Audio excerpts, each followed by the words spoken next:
Alright guys, before we start this video, I'm gonna show you a couple clips of a video that I recorded, and I was unable to complete it, so it kind of sucks that I end up with half a video and I wasn't able to complete it and post it. But I'll show you guys a couple clips, and then we'll get started with this one right here.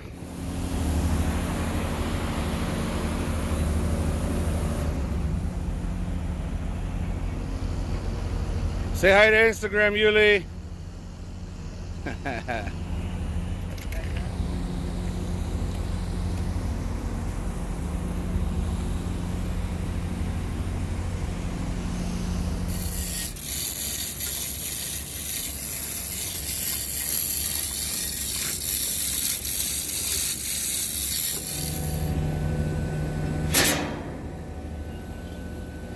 Let's go see what we get ourselves into. All right guys, so this is what happened. This post is brand new. They just put it up today. Apparently somebody came in from that direction and rammed this light or utility post and caused all the units in our building right here to single phase. So while the power company was working on this, you can see they've dug it up and put a brand new one in there. But while they were working on this, we had to shut it off, shut all the units off because they were single phasing. So they just started them back up. We're about to go in there and see if they have any faults on the phase monitor or anything. I'll post a picture just so y'all can see.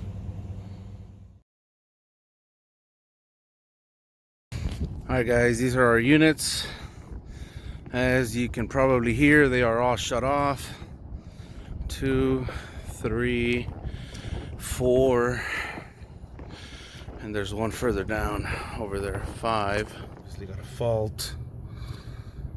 Fault 1, front phase unbalanced. Alright guys, this is the second one, and we got another fault. Front phase loss. Alright guys, this is one of the freezers, and this one obviously doesn't have an issue. There it is. So our voltage is actually pretty good.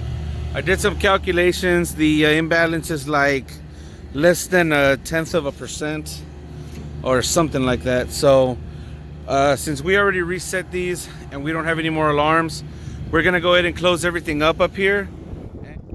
Good morning, everybody. I know it's been a while since I've been on here, but figured I'd make a video today. So today we have these 1, 2, 3, 4 units, and then we got 2 more over there and 2 more over there for a cooler. This building is being turned over back to the landlord, and we have been given a checklist of what needs to be fixed on all these units right here. So that unit has nothing wrong with it. This is unit number 2. Unit number 2, they're saying it is flat. There you go. Unit's flat, no refrigerant. So we're gonna have to find a leak. I was doing a little bit of a visual inspection here, and you can see a lot of oil right around this area. A lot of oil everywhere, really. And you see, I don't know if y'all can see that, but it appears to have some oil on that line right there going to that headmaster. So this one we're gonna have to pump full of nitrogen, find a leak, repair it, charge it up, all that good stuff. And it also says that this one has a bad defrost clock, so let's go ahead and check it out. So this is the defrost clock. It's an 8145 20.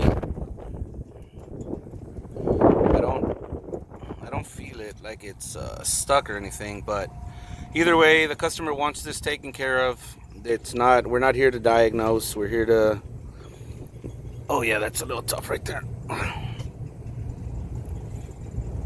Yeah.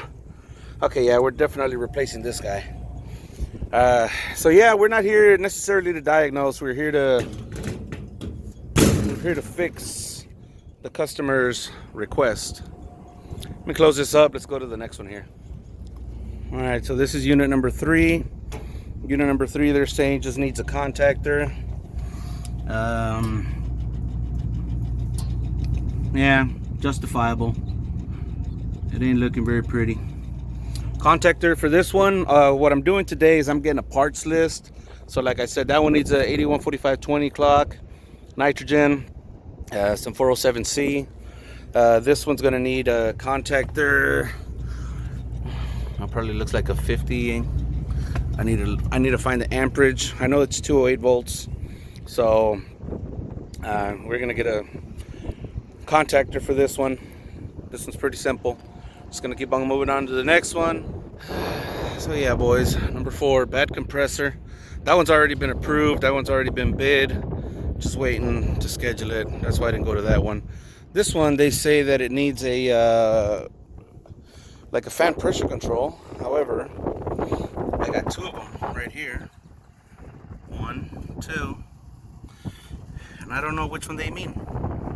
All right, let's talk about something I've been meaning to talk about on here for a little bit, and that is not jobs,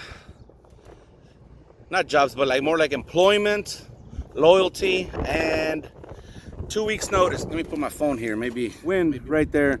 So just want to take a minute real quick, guys. I was talking to a bunch of buddies of mine, and we all kind of sort of agreed on it, but I want to get y'all's opinion. What do you all think about 2 weeks notices? Y'all think those 2 weeks notices are mandatory? I mean, dude, would you all give a 2 weeks notice? Have you ever not given a 2 weeks notice? The reason I ask is because ever since I was 16, I was working at Popeyes or Pizza Hut. I had all those jobs at 16, 17. Man, and I always quit when I had another job, and I always gave a 2 weeks notice. And I was never fired. I was never fired from any job.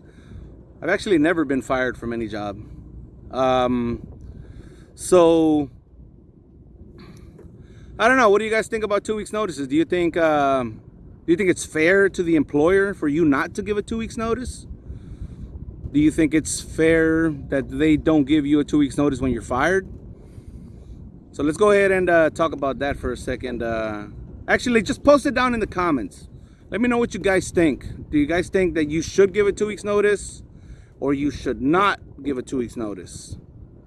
Or are you like just in the middle? You don't care if you get another job, you're out, turn your van in that same day, boom, you're out. Just kind of want to know what y'all's perspective is, because for the first time ever, I left the job without giving a 2 weeks notice. So voila, welcome back to TDI Refrigeration. What do you think? Did I do bad by my previous employer to leave without a 2 weeks notice? I mean, I gave them a 1 day notice. I said, hey, I'm gonna finish my on-call today, which I was nice. I believe I was nice about. I didn't leave my team without a guy and more workload. So I finished my on-call day on Thursday, and I turned my van in on Friday. So anyways, welcome back to where it all started, boys. All right, back to business. Low fan pressure control. That one apparently has nothing wrong with it, so we're not even going to take a look at it. Like I said, customer just wants us to take care of everything on the list so they can turn the building over back to the owner. So let's go to this one. This one says that it needs a fan motor and a fan blade.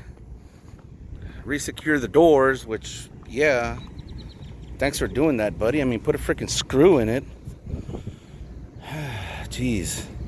And then it says a contactor, so let's take a look at it. Actually, this is 8. See, they marked it with their own pencils. 7. 7's the one that says condenser fan motor. Some resecure door. Unless that's the one. I don't know. This one's doors are secure. It says that it needs a motor and a fan blade. Okay,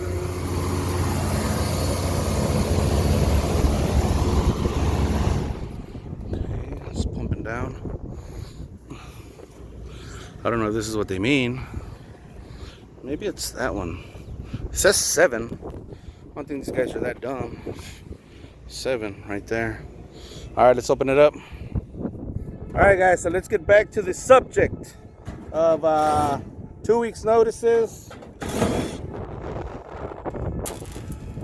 What do y'all think, man? We are in a market where, believe it or not, there are more companies than there are technicians. So if you're a technician and you're somewhere where you're not being appreciated and you're underpaid, guess what? They need you more than you need them. There are options out here. I don't know if maybe in a small town in Nebraska it isn't, but up here in a big metroplex like Dallas, Houston, I don't know, Denver maybe, I don't know, but especially for commercial refrigeration guys, if you're not happy, look around. I guarantee you you'll find something better. And that's the same thing I told this. I'm not gonna say his name. He knows who he is. I was talking to him and he's like, hey man, you know, how you doing? Blah blah blah. You know, how much money you making over there? And I told him I was making about $6 more than he was. And he was upset because he has more experience than me. He has I think he has about 3 years on me. And he was upset that I was making more money than him. I'm like, dude, it's your fault. You've been at that same company for now. It's been probably like 4 years. You're not making more than, you know, low to mid 20s. I said, you're a freaking 7-year technician. I mean, I don't know, dude. I mean, if I was you, I'd probably just look around. You're more than likely to find something better. But that's the market today. Owners, service managers, guess what? If you're paying a tech $25 an hour, let's just use $25 an hour, because you think that's what his skill level is and all that, and you think he's a $25 tech, well, guess what? Company B over there offers him $29 an hour. Guess what? He is now a $29 tech. Simple as that. Supply and demand. If company C offers him $30, guess what? He's a $30 tech. It all depends if you want to pay him or not. So you tell me. Some of you guys that are stuck at the same company for several years and your raises have been 50 cents or $1, it's on you, man. I've actually had people still today that tell me, man, you've moved around a lot and how are you making more money than I am? Dude, because I exercise my options. Simple as that. Loyalty, you want to know loyalty? A lot of you guys are probably going to say, well, that's not loyal. I've been with the same company for 15 years, blah, blah, blah. Guess what? Got the train going. Yeah, you've been with a company for 15 years, but guess what? Guarantee you, the moment you're a liability or the moment you're going to make them lose money, cost them any money, they'll kick you to the curb. It is what it is. That's a sad reality of the world we live in. My loyalty is to my wife and my kids. That's it. My wife and my children. That's where my loyalty lies. So I don't want to hear none of this loyalty crap from anybody, because you're loyal. That's why you're making less money than me and you have more experience than me. Sorry, guys. All right, another thing on their list is all these exhaust fans right here. We got 6 of them. This one right here. They want all the belts changed on them. So, like I said, we're just getting a parts list. Right there, BX82s, 2 per. So we're gonna need a total of 12 belts for these guys. And it's gonna have to do replacement belts on them. Probably gonna need 2 guys. I don't know if we need 1 inside or not. It appears that we might be able to get it from here. Yeah, maybe. But even if we need somebody inside, that's fine. They got a scissor lift on site. So Like I said, guys, this is not a very exciting service call, but at least we got to talk on some stuff.